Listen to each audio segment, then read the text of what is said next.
Hello everyone, मैं आप सभी का आपके अपने चैनल में स्वागत करती हूं। आई होप कि आप सभी लोग अच्छे होंगे। ये वीडियो बिहार एसटीईटी से संबंधित। इस वीडियो में हम लोग शिक्षण कला एवं अध्यक्षता से संबंधित प्रश्नों को देखने वाले। तो चलिए हम लोग प्रश्नों को देखते हैं।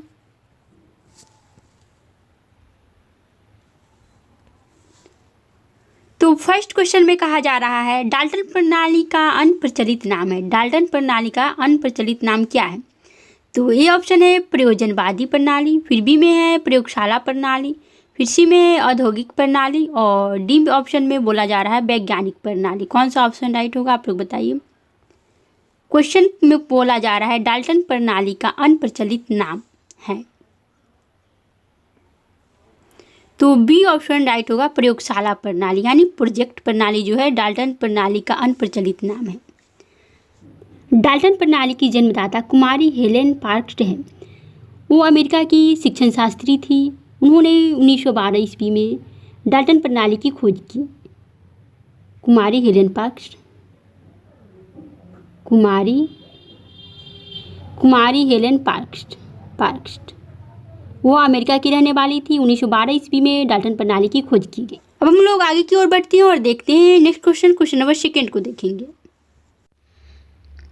क्वेश्चन नंबर सेकेंड में बोला जा रहा है डाल्टन प्रणाली में शिक्षक की स्थिति बताई गई है। ए में है पथ प्रदर्शक के रूप में, बी ऑप्शन में बोला जा रहा है प्रयोगकर्ता के रूप में, फिर सी ऑप्शन में बोला जा रहा है प्रदर्शक के रूप में और डी में है मित्रवत के रूप में। कौन सा ऑप्शन राइट होगा आप लोग बताइए। तो ए ऑप्शन राइट होगा पथ प्रदर्शक के रूप में। डाल्टन प्रणाली में शिक्षक की स्थिति जो है पथ प्रदर्शक के रूप में बताई गई है। अब हम लोग आगे की ओर बढ़ते हैं और देखते हैं नेक्स्ट क्वेश्चन नंबर थर्ड को देखेंगे। क्वेश्चन नंबर थर्ड में बोला जा रहा है निम्नलिखित परिभाषा के शब्द किस विद्वान की है? डाल्टन प्रणाली में एक ठेका व्यवस्था शामिल है। ए में है ग्रेव्स के, फिर बी में है पार्कहर्स्ट के और सी में है किलपैट्रिक के और डी में है आर्मस्ट्रॉन्ग के। कौन सा ऑप्शन राइट होगा?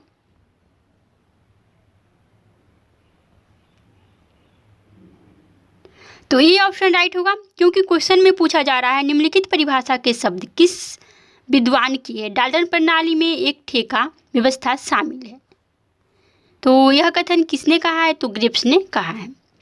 अब हम लोग आगे की ओर बढ़ते हैं और देखते हैं नेक्स्ट क्वेश्चन नंबर 4 को देखेंगे।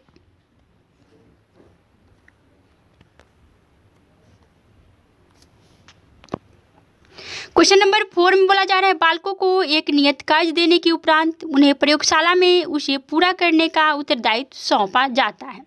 ए में है मॉन्टेसरी पद्धति में, फिर बी में है किंडरगार्टन पद्धति में और सी में है प्रोजेक्ट प्रणाली में और डी में है उपयुक्त में से कोई नहीं। कौन सा ऑप्शन राइट होगा? तो सी ऑप्शन राइट होगा, क्योंकि क्वेश्चन में बोला जा रहा है बालकों को एक नियत कार्य देने के उपरांत उन्हें प्रयोगशाला में उसे पूरा करने का उत्तरदायित्व सौंपा जाता है। कौन से प्रणाली में इस विधि का जो है उपयोग किया जाता है? तो प्रोजेक्ट प्रणाली में। इसमें जो है बालकों को एक नियत कार्य देने के उपरांत उन्हें प्रयोगशाला में उसे पूरा करने का उत्तरदायित्व सौंपा जाता है। तो सी ऑप्शन राइट हो गया। प्रोजेक्ट प्रणाली जनक जो है विलियम किलपैट्रिक है। किंडरगार्टन शिक्षण पद्धति के जन्मदाता फ्रेडरिक फ्रोबेल है और मॉन्टेसरी पद्धति के जन्मदाता जो है वो मारिया मॉन्टेसरी है। अब हम लोग आगे की ओर बढ़ते हैं और देखते हैं नेक्स्ट क्वेश्चन नंबर 5 को देखेंगे।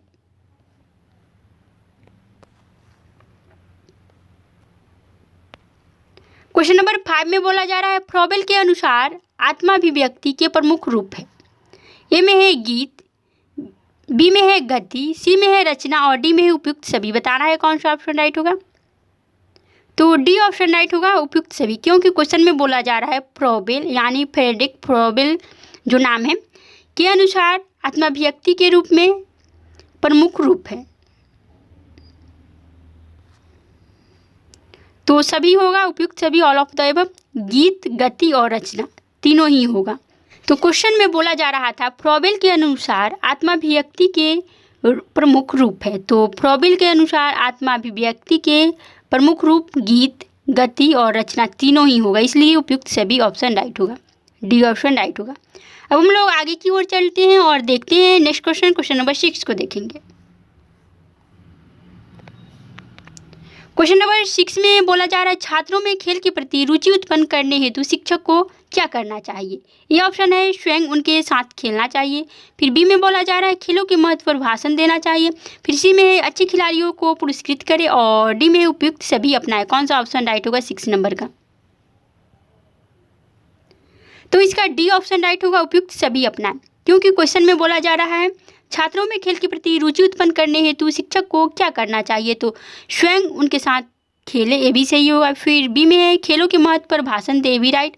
फिर सी में है अच्छे खिलाड़ियों को पुरस्कृत करे, सी ऑप्शन भी राइट होगा, इसलिए डी ऑप्शन राइट होगा। अब हम लोग आगे की ओर बढ़ते हैं और देखते हैं नेक्स्ट क्वेश्चन, क्वेश्चन नंबर 7 को देखेंगे। क्वेश्चन नंबर 7 में निम्नलिखित में से शिक्षक का अनुसंधान क्षेत्र होना चाहिए। ए में है आर्थिक क्षेत्र, बी में है वैज्ञानिक क्षेत्र और सी में है शैक्षिक समस्याओं का क्षेत्र और डी में है सामाजिक समस्याओं का क्षेत्र। बताना है कौन सा ऑप्शन राइट होगा।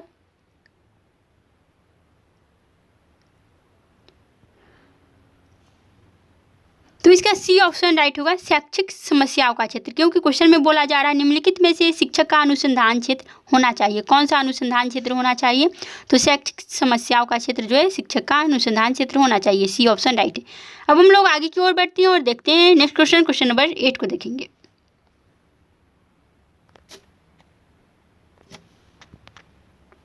क्वेश्चन नंबर 8 में बोला जा रहा है व्यवसायिक निर्देशन का कार्यभार निम्नलिखित में से किसके ऊपर होना चाहिए। ए में है प्राचार्य पर, बी में है विद्यालय के शिक्षकों पर, सी में है शिक्षक विभाग पर, फिर डी में है इनमें से किसी पर नहीं। कौन सा ऑप्शन राइट होगा 8 नंबर का,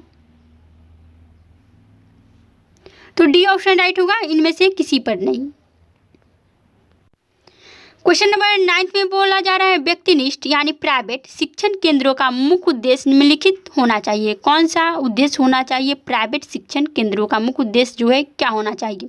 ए में है धन कमाना, बी में है परीक्षा पास करना और सी में है विद्यालयों की संख्यात्मक एवं गुणात्मक कमी को पूरा करना, फिर डी में है उपयुक्त सभी। बताना है कौन सा ऑप्शन राइट होगा, तो इसका सी ऑप्शन राइट होगा, विद्यालयों की संख्यात्मक एवं गुणात्मक कमी को पूरा करना।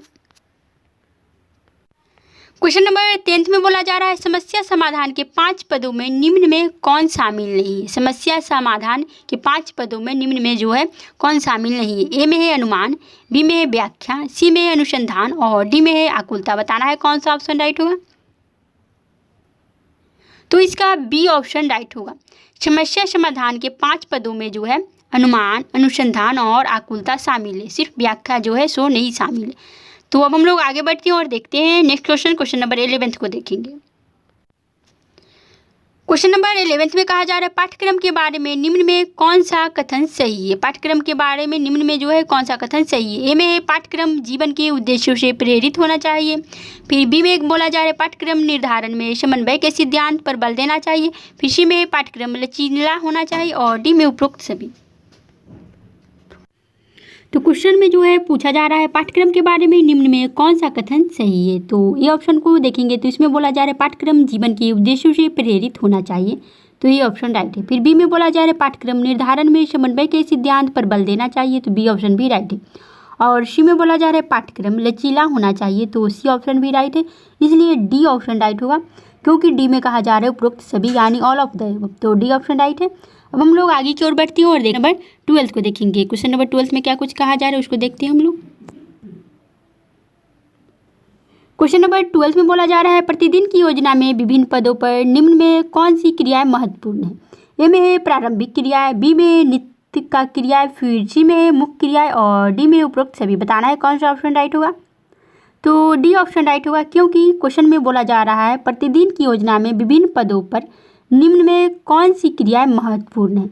तो प्रारंभिक क्रिया ये भी महत्वपूर्ण है, फिर नित्य क्रिया ये भी राइट होगा, फिर मुख्य क्रिया है तो ये भी राइट होगा, इसलिए डी ऑप्शन राइट होगा, क्योंकि डी में बोला जा रहा है उपरोक्त सभी ऑल ऑफ द अबव, तो डी ऑप्शन राइट होगा। अब हम लोग आगे की ओर बढ़ते हैं और देखते हैं नेक्स्ट क्वेश्चन, क्वेश्चन नंबर 13 को देखेंगे। इसमें क्या कुछ कहा जा रहा है। क्वेश्चन नंबर 13 में बोला जा रहा है लिखित पाठ्य योजना के निम्न में कौन से गुण हैं।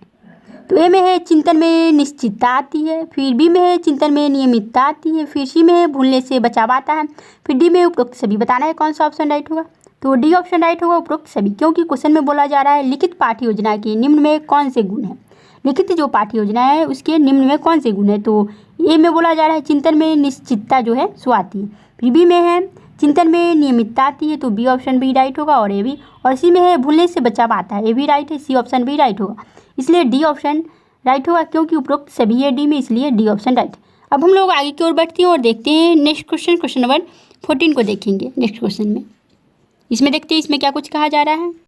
क्वेश्चन नंबर 14 में बोला जा रहा है उत्तम पाठ्य योजना की निम्न में कौन सी विशेषता है। उत्तम जो पाठ्य योजना है उसकी क्या विशेषता है। ए में है पाठ्य योजना को लिखित होना चाहिए, फिर बी में है पाठ के उद्देश्य ठीक ढंग से निर्धारित हो, फिर सी में है ए और बी दोनों, और डी में है इनमें से कोई नहीं। बताना है कौन सा ऑप्शन राइट होगा। तो इसका सी ऑप्शन राइट होगा, ए और बी दोनों ही राइट है, क्योंकि क्वेश्चन में पूछा जा रहा है उत्तम पाठ्य योजना की निम्न में कौन सी विशेषता है। तो ए में है पाठ्य योजना को लिखित होना चाहिए, सही है, पाठ्य योजना को लिखित होना चाहिए। फिर बी में पाठ के उद्देश्य ठीक ढंग से निर्धारित हो, तो बी ऑप्शन भी राइट होगा, इसलिए सी ऑप्शन राइट होगा। ए और बी दोनों ही राइट है। अब हम लोग आगे की ओर बढ़ते हैं और देखते हैं नेक्स्ट क्वेश्चन, क्वेश्चन नंबर 15 को देखेंगे। इसमें क्या कुछ कहा जा रहा है। क्वेश्चन नंबर 15 में कहा जा रहा है दैनिक पाठ्य योजना में निम्न में कौन सी अनिवार्य है। दैनिक जो पाठ्य योजना है उसमें क्या अनिवार्य होना चाहिए। ए में है उद्देश्य, बी में है पदार्थ व क्रियाएं, फिर सी में है मूल्यांकन और डी में है उपरोक्त सभी। बताना है कौन सा ऑप्शन राइट होगा। तो इसका डी ऑप्शन राइट होगा, उपरोक्त सभी, क्योंकि क्वेश्चन में पूछा जा रहा है दैनिक पाठ्य योजना में निम्न में कौन सी अनिवार्य है। तो ए में है उद्देश्य, तो ये भी अनिवार्य है, फिर बी में है पदार्थ व क्रियाएं, तो ये भी अनिवार्य है, फिर सी में है मूल्यांकन, ये भी राइट है, इसलिए डी ऑप्शन राइट होगा, उपरोक्त सभी। तो इस वीडियो में इतना ही, फिर मिलेंगे नेक्स्ट वीडियो में।